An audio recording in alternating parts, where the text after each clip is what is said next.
Good evening dear friends, मैं हूं आपका दोस्त कार्तिक।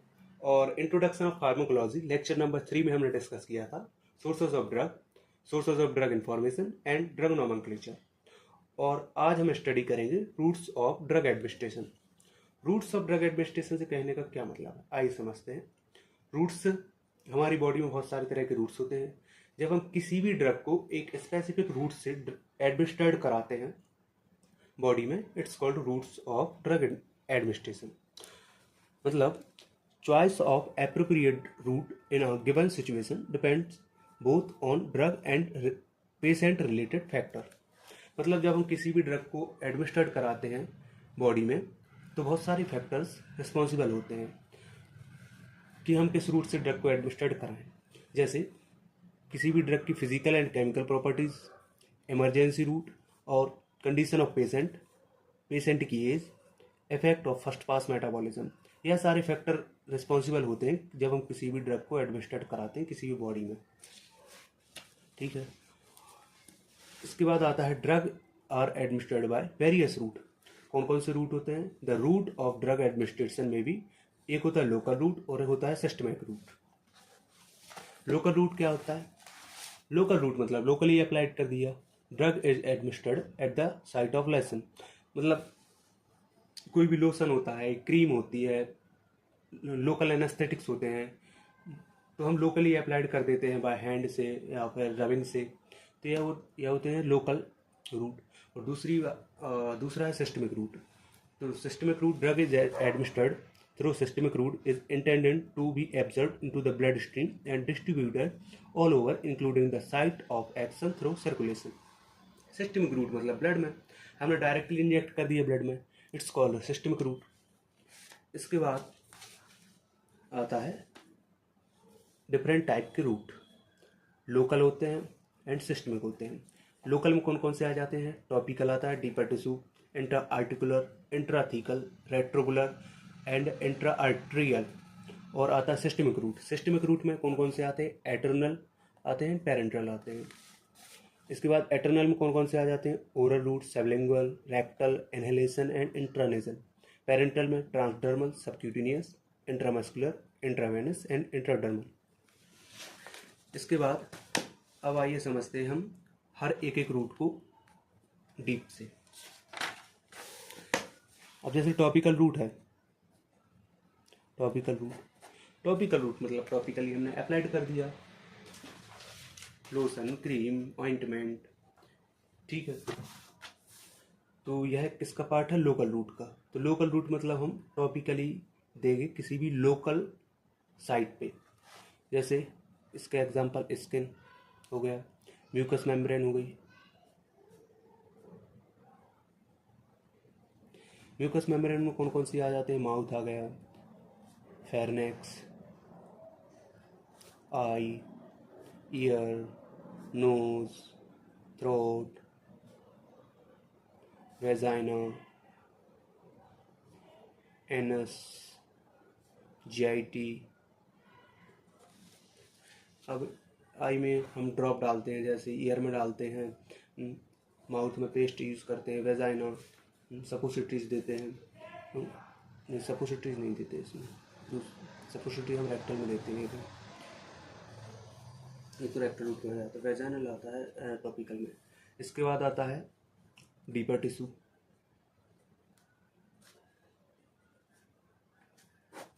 डीपर टिश्यू में कौन कौन से आ जाते हैं?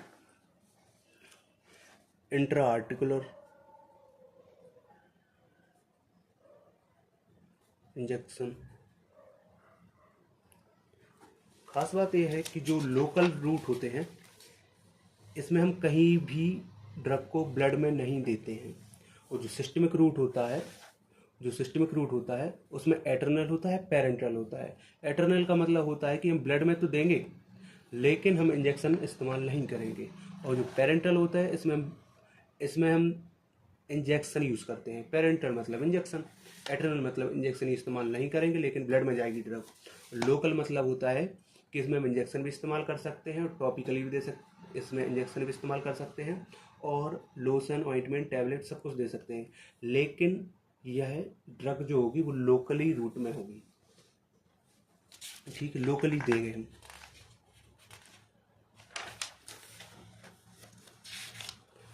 इसके बाद हम डीपर टिश्यू देख रहे थे। डीपर टिश्यू में हमारा इंट्रा आर्टिकुलर इंजेक्शन, तो हम इंजेक्शन दे रहे हैं। इंट्रा आर्टिकुलर से कहने का मतलब है कि इंजेक्शन इनटू द जॉइंट्स। तो इंजेक्शन इनटू द जॉइंट से कहने का है मतलब कि यह है अपना जॉइंट,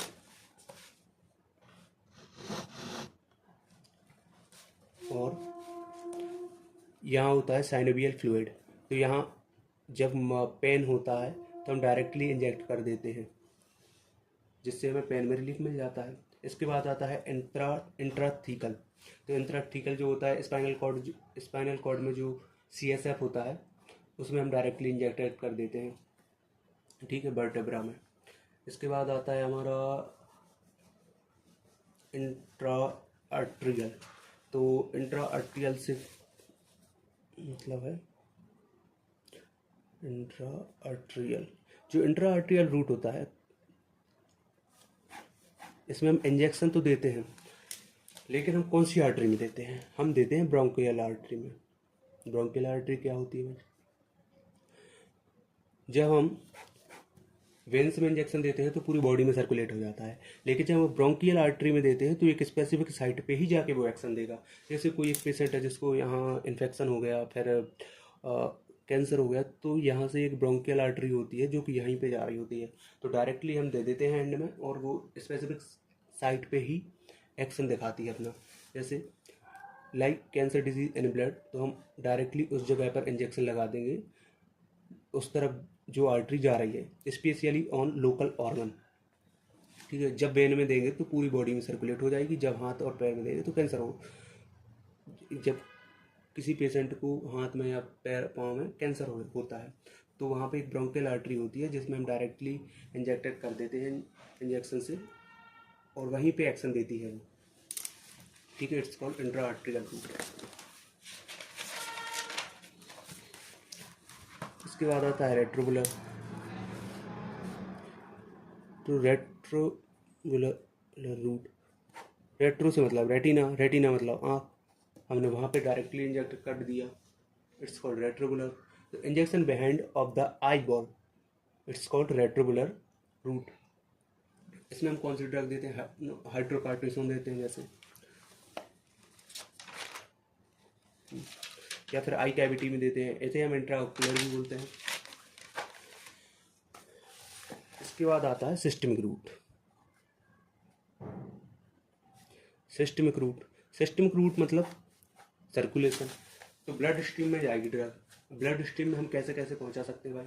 पहला तो हम ओरली पहुंचा सकते हैं, सबलैंगुअली पहुंचा सकते हैं, रेक्टली, क्यूटिनियस, इनहेलेशन, ठीक है। तो सिस्टमिक रूट में भी दो तरह के थे, एक था एटर्नल, एक था पेरेंटल। एटर्नल मतलब जिसमें हम इंजेक्शन यूज नहीं करेंगे, ठीक है। तो पहला रूट है इसमें एटर्नल में oral.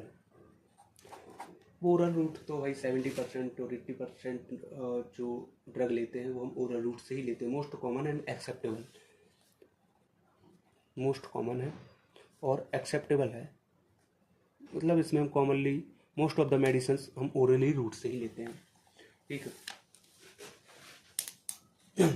But maximum first pass high first pass metabolism is seen with oral route. लेकिन जब हम ओरल रूट से ड्रग को लेते हैं तो फर्स्ट पास मेटाबॉलिज्म तो यहाँ हाई होता ही है, बट इसकी एक प्रॉब्लम है कि यहाँ पर फर्स्ट पास मेटाबॉलिज्म हाई होता है, हाई फर्स्ट पास मेटाबॉलिज्म। कौन कौन सी ड्रग के लिए ये रूट सुटेबल नहीं है? जो अनप्लेटेबल ड्रग होती हैं, अनप्लेटेबल ड्रग से कहने का मतलब है कि ऐसे ड्रग जिसके हम पैलेट्स बना देते हैं बट उसको हम ओरली इनटेक नहीं कर सकते हैं, ठीक है। Irritable drug,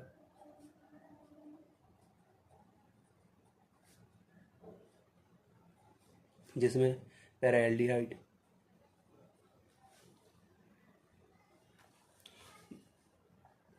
C drug destroyed by digestive juice. Digestive juice से मतलब जो HCl में डिग्रेड हो जाते हैं ड्रग।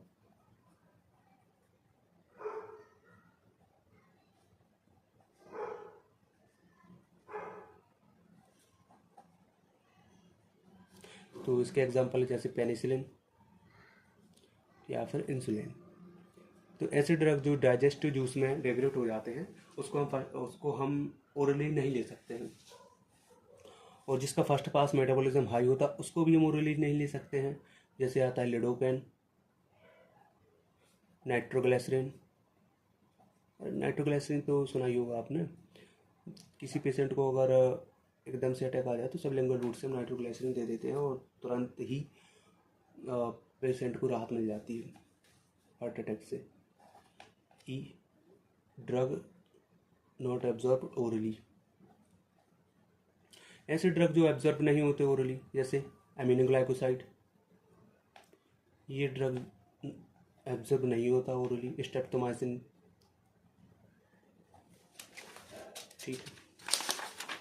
तो oral route most commonly use तो करते हैं, लेकिन कुछ ओरल रूट में प्रॉब्लम ऐसी हैं जिसके कारण हम उसको प्रिफर नहीं करते हैं कुछ ड्रग्स के लिए। अब दूसरा रूट इसी में आता है सबलिंगुअल। सबलिंगुअल सबलिंगुअल से सीधा मतलब मैं बता देता हूँ, जीभ के नीचे रख के ड्रग्स को लेना, इट्स कॉल्ड सबलिंगुअल रूट। तो सबलिंगुअल रूट जो होता है वो अंडर द टंग के नीचे रखते हैं हम टैबलेट को, अंडर द टंग के नीचे रखते हैं। और बक्कल रूट यही होता है। बक्कल रूट जो होता है बिलो चीक्स एंड गम, मतलब बगल में रखते हैं चीक्स में एंड गम। इसके एडवांटेज क्या क्या होते हैं? लीवर बाईपास हो जाता है, नॉन इरिटेटिंग होता है एंड लिपिड सॉल्युबल ड्रग होता है, कैन बी एडमिनिस्टर्ड। इसके एग्जांपल हैं जैसे नाइट्रोग्लिसरीन है और क्लोनिडिन है एंड मिथाइल टेस्टोस्टेरोन। फिर आता है तीसरा रूट आता है रेक्टल। रेक्टल में हम एनेमा सपोसिटरीज देते हैं और इसमें आ जाता है हमारा इंडोमेथासिन डायज़ेपाम।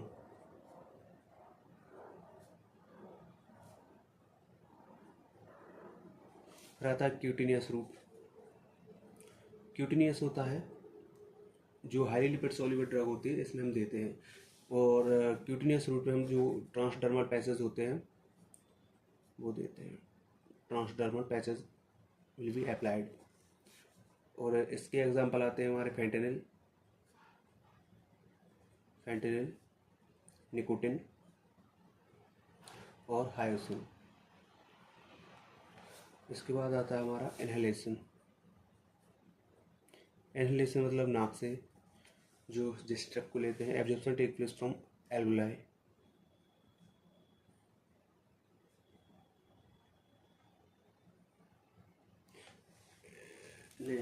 नहीं, थोड़ा सा डाउट आ गया actually.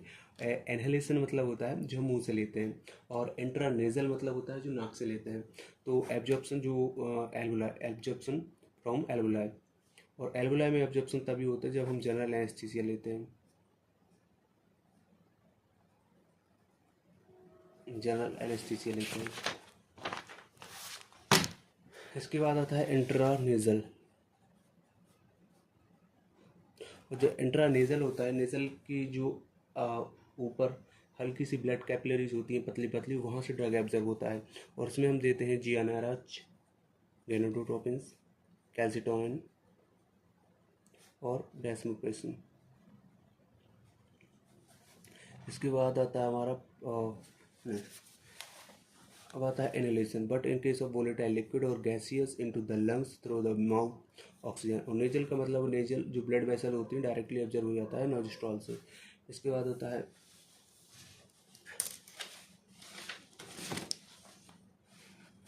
सबक्यूटिनियस। Subcutaneous the drug is deposited in the areolar tissue. जब हम सबक्यूटिनियस रूट में ड्रग देते हैं जो कि नॉर्मली इंसुलिन देते हैं, तो वहाँ पे लूज एरिओलर टिश्यू होता है जिससे जहाँ पे ड्रग डिपोजिट हो जाती है और फिर धीमे धीमे ड्रग एब्जर्व होती है एरिओलर टिश्यू से, ठीक है, which is rarely supply bye nerve. और यहाँ पर जो नर्व होती है उसकी सप्लाई रेयर होती है, तो ड्रग धीमे धीमे एब्जर्व होती है क्योंकि सप्लाई तो प्रॉपरली है नहीं उतनी, ठीक है। और उसका फीचर होता है suitable for depot system. Depot system मतलब एक बैंक समझ लो, थोड़ा सा पैसा फिर निकाल लिया, थोड़ा सा पैसा फिर निकाल लिया, ऐसा ही इंसुलिन होता है कि थोड़ा सा फिर से एब्जर्व हो गया, थोड़ा फिर एब्जर्व हो गया, ठीक है। इसके बाद आता है हमारा पेरेंटल। तो पेरेंटल में हमने पहला रूट समझा दिया सबक्यूटिनियस। सबक्यूटिनियस मतलब इंसुलिन देंगे हम यहाँ से, ठीक है। और यह जो पेशेंट हमारा शॉक में होता है उस पेशेंट को हम इंसुलिन नहीं दे सकते सबक्यूटिनियस रूट से, क्योंकि वो एब्जर्व ही नहीं होगा, क्योंकि वैसोकंस्ट्रिक्शन हो जाएगा, ठीक है। वैसोकंस्ट्रिक्शन होने की वजह से वह एब्जर्व ही नहीं होगा। फिर आता है हमारा डर्मोजेट। डर्मोजेट से ये तो मतलब है, तो पेरेंटल में आता है हमारा डर्मोजेट। डर्मोजेट मतलब a high velocity jet of the drug solution is projected from microfine orifice using like gun like implement. Gun like implement मतलब होता है कि हम ड्रग को गन लाइक इम्प्लीमेंटेशन कर देते हैं, ठीक है। गन लाइक इम्प्लीमेंट मतलब एकदम से सॉल्यूशन जो होता है वो अंदर एडमिनिस्ट्रेड हो जाता है, ठीक है। इसके बाद आता है pellet implantation. Pellet implantation provide sustained release. रोका मतलब डी ऑक्सीकैलेट एसिटेट एंड टेस्टोस्टेरोन, ठीक है। तो पैलेट इम्प्लांटेशन मतलब हम पैलेट्स बना के ड्रग को एडमिनिस्ट्रेट करा देंगे और जो कि सस्टेंड रिलीज होगा मतलब धीमे धीमे रिलीज होगा। सेलास्टिक होता है मतलब सेलास्टिक होता है जिसको हम ट्रैकुलर एंड कैन्युला से देंगे। जो हार्मोनल ड्रग होते हैं, कॉन्ट्रासेप्टिव होते हैं, उसे देते हैं ट्रैकुलर और कैन्युला से, जिसे हम इम्प्लांट भी कर देते हैं। फिर आता है इंट्रामस्कुलर मतलब हम मसल्स में इंजेक्टेड कर देंगे, injected into the large skeletal muscle, deltoid, triceps and gluteus and maximum etcetera. फिर आता है intravenous. Intravenous drug injected as bolus. बच्चों को कन्फ्यूज़न होता है कि बोलस क्या होता है और इन्फ्यूज़न क्या होता है। आई भी बोलस मतलब जब हम इंजेक्शन देंगे, और इन्फ्यूज़न मतलब हम ड्रिप चढ़ाएंगे जब। इसके बाद आता है हमारा intradermal. Drug is injected in raising the black. जब हम BCG वैक्सीन देते हैं या फिर BCG सेंसिटिविटी टेस्टिंग करते हैं तब हम इंट्राडर्मल रूट का इस्तेमाल करते हैं। मतलब जो डर्मिस लेयर होती है उसमें हम ड्रग को डर्मिस लेयर होती है उसमें हम इंजेक्टेड कर देते हैं, और एक ब्लैब या फिर हल्की सी स्किन ऊपर उठ जाती है, ठीक है। It's called intradermal. इसके बाद कुछ स्पेशल रूट भी होते हैं, ऑक्यूसर्ट, प्रोजेस्टेरोन या फिर लाइपोसोम, मोनोक्लोनल एंटीबॉडी और इंसुलिन पंप। ये जो ड्रग डिलीवरी सिस्टम होते हैं उसको हम LDDS में पढ़ेंगे, ठीक है। इसके बाद जो रूट्स ऑफ एडमिनिस्ट्रेशन होते हैं, जब हम इंजेक्टेड स्पेशली जब हम पेरेंटल देते हैं तो अलग अलग हम एंगल लेते हैं। जब हम 90 डिग्री में देंगे तो इंट्रामस्कुलर होगा। जब हम 45 डिग्री में देंगे तो इसको हम 45 डिग्री एंगल से देते हैं तो हम सबक्यूटेनियस रूट में देते हैं, जो कि हम इंसुलिन देते हैं। जब हम 25 में देंगे तो वो होता है हमारा इंट्रावेनस, और जब हम 10 to 15 में देंगे तो वो होता है हमारा इंट्राडर्मल, ठीक है। और ऐसे ही अगर इन्फॉर्मेटिव वीडियो आप चाहते हैं तो please do like and subscribe the channel. And last में एक हमने फ़ोटो डाली है जिससे आपको सारे routes of drug administration clear हो जाएंगे। Thank you very much.